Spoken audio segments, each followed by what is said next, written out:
Continúo con ustedes, hermanos y hermanas. Siempre habla para ustedes el hermano Alexander Castellanos desde la Iglesia de Cristo en Ciudad Berlioz, República de El Salvador. Recuerden que estamos estudiando el capítulo 21 de Génesis y estamos viendo el tema general, la tirantez que se dio entre Isaac e Ismael. Y ahora hemos entrado a ver las lecciones de aplicación hacia cada uno de nosotros. El tema que vamos a ver ahorita se refiere a las respuestas de los que rodeaban a Isaac. Y esto está comprendido en el capítulo 21 de los versos 8 hasta el 19. Repito el tema, el subtema, pues que vamos a estar estudiando, que es la parte séptima y será la última de este capítulo 21 como lección de aplicación, es las respuestas de los que rodeaban a Isaac. Los celos, la burla, la ira, la tristeza, la desesperación y la esperanza, los miembros de la familia de Abraham tuvieron todas estas variadas reacciones a la situación de la familia después del nacimiento de Isaac. Ismael mostró una actitud negativa para con el hijo de la promesa a medida que crecía. De esto vamos a ver explicaciones conforme desarrolle el tema. Primeramente vemos la respuesta de Ismael. Fue precisamente los celos y la burla. Allí está comprendido en los versos 8 y 9. Y creció el niño y fue destetado. E hizo Abraham gran banquete el día que fue destetado Isaac. Y vio Sara que el hijo de Agar la egipcia, el cual ésta le había dado a luz a Abraham, se burlaba de su hijo Isaac. La respuesta de celos de Ismael fue posiblemente alentada por su madre Agar, que había estado celosa con su señora durante años. La tensión se intensificó aún más después de que Sara se convirtió en la madre del hijo de la promesa. Este hijo estaba destinado, después de todo, a recibir la herencia que habría sido de Ismael, de haber permanecido como el único heredero de Abraham, a pesar de que era el hijo de una mujer sierva. Qué arrogancia era que Ismael, un muchacho de 16 o de 17 años de edad, ridiculizara y atormentara a un niño que apenas tenía únicamente 3 años de edad. Realmente esto, podemos decir, es inaudito, pero así nos lo narra la palabra. Dios había anunciado que Ismael se convertiría en un hombre fiero.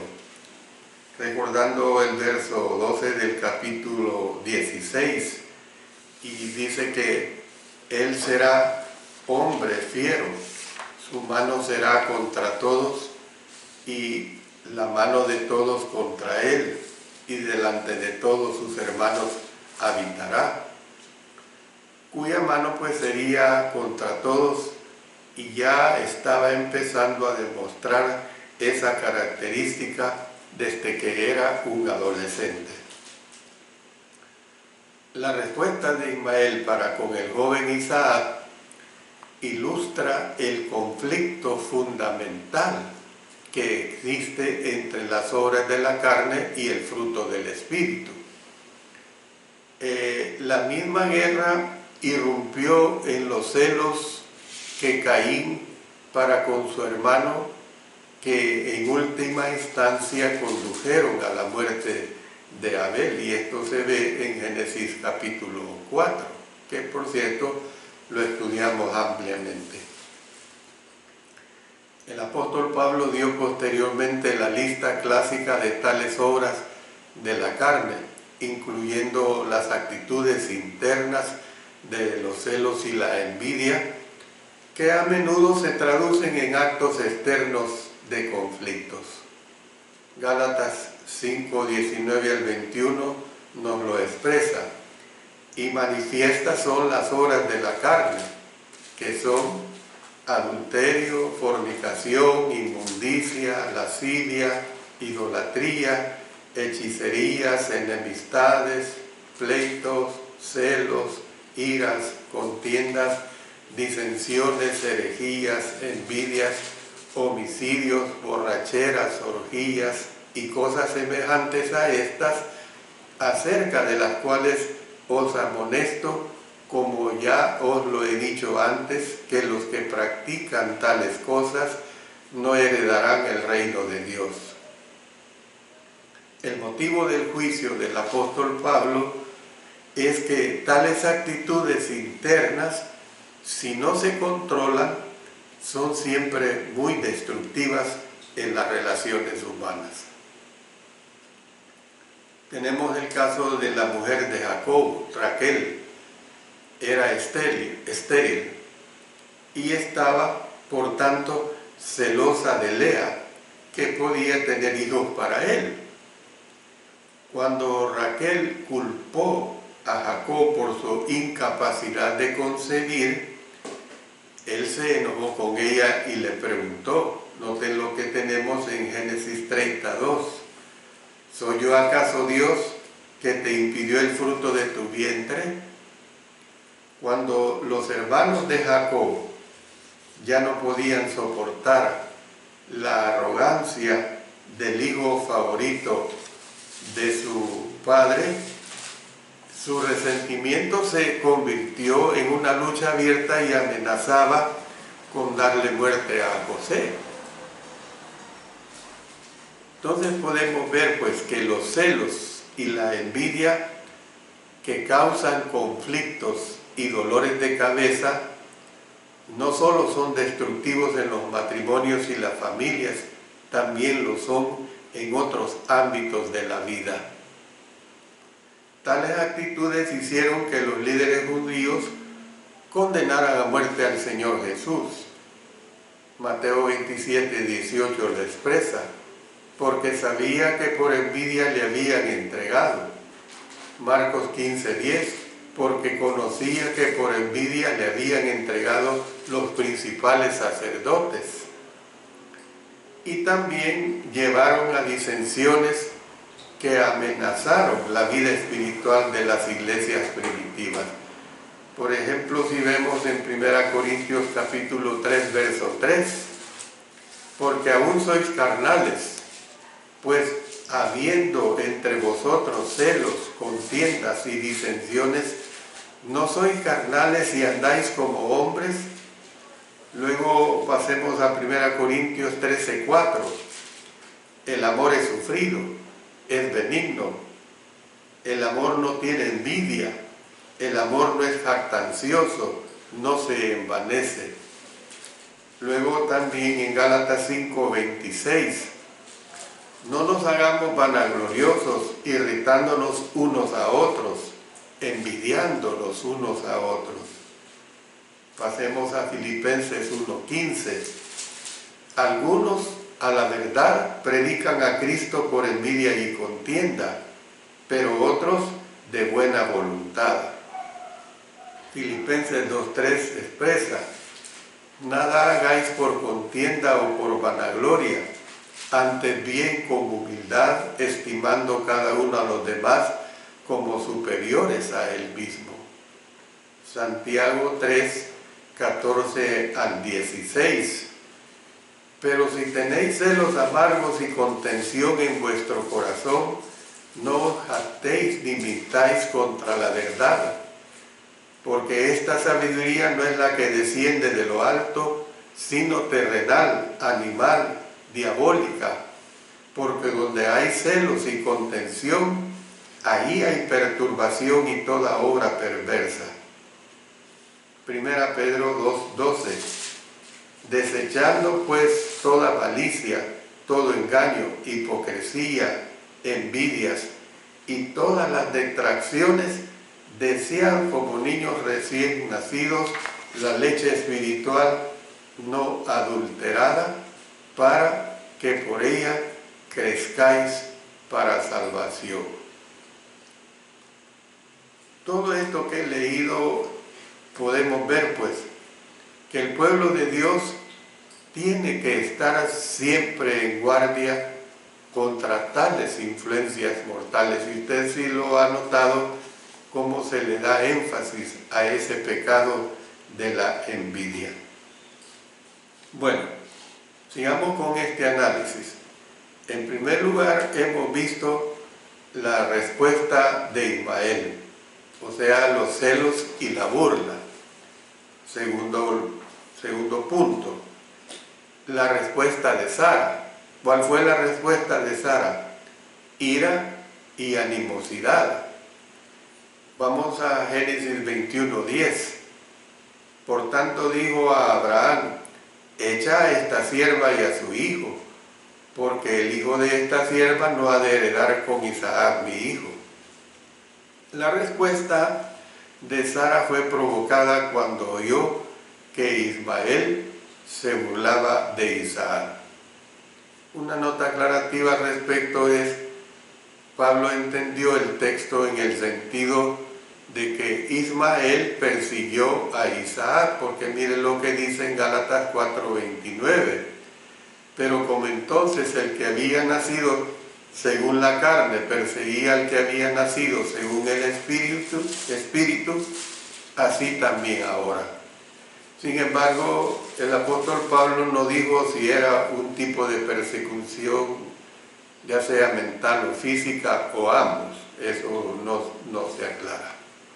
Entonces, volviendo pues a que la respuesta de Sara fue provocada cuando oyó que Ismael se burlaba de Isaac, ella interpretó las palabras y las acciones del adolescente como peligrosas, indicando un posible daño futuro para su hijo. Y vemos que en esta evaluación Sara podría haber estado en lo correcto. Con ira le dijo a su marido: echa a esta sierva y a su hijo, porque el hijo de esta sierva no ha de heredar con Isaac mi hijo. Puede que Sara haya estado justificada en exigir que su marido echara, o sea, divorciara, en otras palabras, a su sierva esposa y se llevara a Ismael con ella por seguridad de Isaac.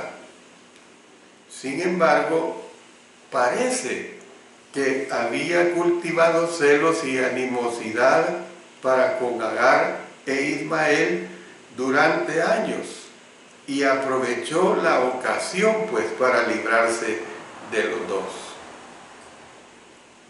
Tercer aspecto que vemos, recuerden, hemos visto el primero, la respuesta de Ismael, los celos y la burla. Segundo, la respuesta de Sara, ira y animosidad. Y ahora, tercero, la respuesta de Abraham, angustia y dolor. Porque miren lo que dice los versos, el verso 11, donde Abraham respondió la exigencia de Sara con angustia. Este dicho pareció grave en gran manera a Abraham a causa de su hijo y le causó evidentemente dolor a causa de su amor por Ismael, su hijo primogénito, era su hijo. Por supuesto, sabía de la frágil tregua que existía entre las dos mujeres. Sin embargo, ahora se daba cuenta de que nunca podría haber paz en su matrimonio, o casi si obligaba a estas mujeres rivales y a sus hijos vivir juntos como una familia. Dios se lo confirmó al patriarca cuando dijo: no te parezca grave a causa del muchacho y de tu sierva. En todo lo que te dijere Sara, oye su voz, porque en Isaac te será llamada descendencia. Versículo 12 del 21. Entonces, el Señor pues le aseguró a Abraham que bendeciría a Ismael y lo convertiría en una nación grande, y le dice: porque es tu descendiente, en el verso 13. El contexto de este encargo y promesas divinas nos ayudan a entender las acciones posteriores de Abraham. No estaba siendo insensato ni insensible cuando envió a Agar e Ismael al desierto con provisiones de pan y agua para menos de un día. Hay que ponerle cuidado a esto. Había aprendido por experiencia que Dios es fiel a sus promesas. Seguramente recordó que la primera vez que Agar huyó al desierto, el ángel de Jehová le había dicho que regresara a su señora. También le había revelado que ella tendría un hijo y muchos descendientes. Lo vimos en el capítulo 16. Además, el Señor le había prometido a Abraham que bendeciría a Ismael, haciéndolo engendrar 12 príncipes y haciendo una gran nación de sus descendientes. Entonces, ¿qué es lo que vemos? Ahora que el Señor había hablado otra vez, repitiendo las promesas relativas al futuro de Ismael, cuando recordando otra vez el versículo 13, y también del hijo de la sierva haré una nación porque es tu descendiente. Entonces Abraham no dudó. Él lo despidió con escasos suministros, confiando en que el Señor protegería y proveería para ellos en ese ambiente hostil y desértico. Génesis 21:14 dice: entonces Abraham se levantó muy de mañana y tomó pan y un odre de agua. Ya hemos dicho que el odre tenía una capacidad como de 28 libras. Y lo dio a Agar, poniéndolo sobre su hombro, y le entregó el muchacho y la despidió. Y ella salió y anduvo errante por el desierto de Beerseba. Bueno, en cuarto lugar tenemos la respuesta de Agar. ¿Cuál fue la respuesta de Agar? Desesperación y luego gozo. Eso es lo que nosotros vemos, desesperación y luego gozo. Porque miren lo que dice los versos 15 al 19. Y le faltó el agua del odre y echó al muchacho debajo de un arbusto. Y se fue y se sentó enfrente a distancia de un tiro de arco, porque decía: no veré cuando el muchacho muera. Y cuando ella se sentó enfrente, el muchacho alzó su voz y lloró. Y oyó Dios la voz del muchacho, y el ángel de Dios llamó a Agar desde el cielo y le dijo: ¿qué tienes, Agar? No temas, porque Dios ha oído la voz del muchacho en donde está. Levántate, alza al muchacho y sosténlo con tu mano, porque yo haré de él una gran nación. Entonces Dios le abrió los ojos y vio una fuente de agua, y fue y llenó el odre de agua y dio de beber al muchacho. Entonces, ¿qué es lo que nosotros vemos acá? Agar no confiaba tanto como Abraham. Al parecer, Ella olvidó su experiencia de muchos años antes, cuando había encontrado una fuente de agua en el desierto y el ángel le había aparecido y le había hecho promesas referentes a su hijo y sus futuros descendientes. Entonces, lo que se nos presenta recordando en el capítulo 16 de Génesis 7 al 14, dice: y la halló el ángel de Jehová junto a una fuente de agua en el desierto, junto a la fuente que está en el camino de Shur. Y le dijo: Agar, sierva de Sarai, ¿de dónde vienes tú y a dónde vas? Y ella respondió: huyo de delante de Sarai, mi señora. Y le dijo el ángel de Jehová: vuélvete a tu señora y ponte sumisa bajo su mano. Le dijo también el ángel de Jehová: multiplicaré tanto tu descendencia que no podrá ser contada a causa de la multitud. Además le dijo el ángel de Jehová: he aquí que has concebido y darás a luz un hijo y llamarás su nombre Ismael, porque Jehová ha oído tu aflicción. Y él será hombre fiero, su mano será contra todos, y la mano de todos contra él, y delante de todos sus hermanos habitará. Entonces llamó el nombre de Jehová que con ella hablaba: tú eres Dios que ve, porque dijo: ¿no he visto también aquí al que me ve? Por lo cual llamó al pozo, pozo del viviente que me ve. He aquí está entre Cades y Bered. Esta vez, a mitad de la tarde, cuando se agotó el suministro de agua, la angustiada madre dejó a su hijo bajo un arbusto y clamó a Dios que no la dejara ver morir a su hijo. Por eso miren lo que dice el verso 16: y se fue y se sentó enfrente, a distancia de un tiro de arco, porque decía: no veré cuando el muchacho muera. Y cuando ella se sentó enfrente, el muchacho alzó su voz y lloró. Una vez más, un ángel habló desde el cielo. Había oído el niño llorando y reafirmó la promesa de hacer una gran nación de los descendientes de Ismael. Por eso los versos 17 y 18 son bien claros. Y oyó Dios la voz del muchacho, y el ángel de Dios llamó a Agar desde el cielo y le dijo: ¿qué tienes, Agar? No temas, porque Dios ha oído la voz del muchacho en donde está. Levántate, alza al muchacho y sosténlo con tu mano, porque yo haré de él una gran nación.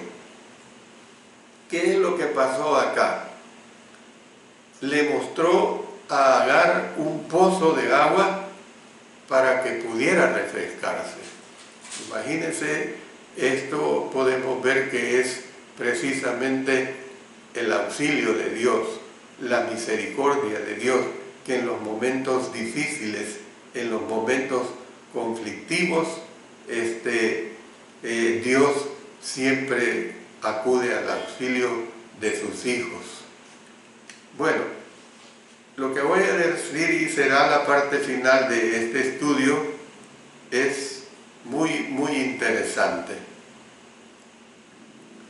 El anterior fue solo un ejemplo más de cómo Dios demostró fidelidad a sus promesas. Deseaba aumentar la fe de su pueblo para que pudieran confiar más en Él. Por medio de Abraham y su familia, Dios estaba llevando a cabo su gran plan para las edades. Sin embargo, los participantes vieron solamente sus propias preocupaciones. Y esta es la realidad. ¿Ve? Cuán frecuentemente no logramos mirar más allá de nosotros mismos y ver el gran plan de Dios. Esta es la realidad que nosotros tenemos que entender.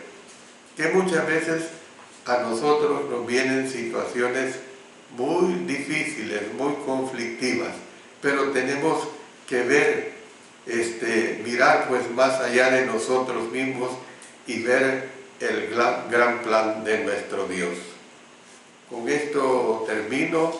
Esta ha sido la última parte conclusiva de este estudio del capítulo 21 sobre la tirantez que se dio entre Isaac e Ismael. Siempre le hago un recordatorio. Recuerden que hoy es día del Señor. Nosotros continuamos, después de concluir este mensaje, continuamos adorando al Señor.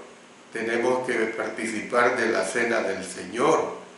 Tenemos que ofrendar conforme hemos sido prosperados. Sea que usted haya podido o no congregarse, pero ha sido prosperado en el Señor, aparte su ofrenda.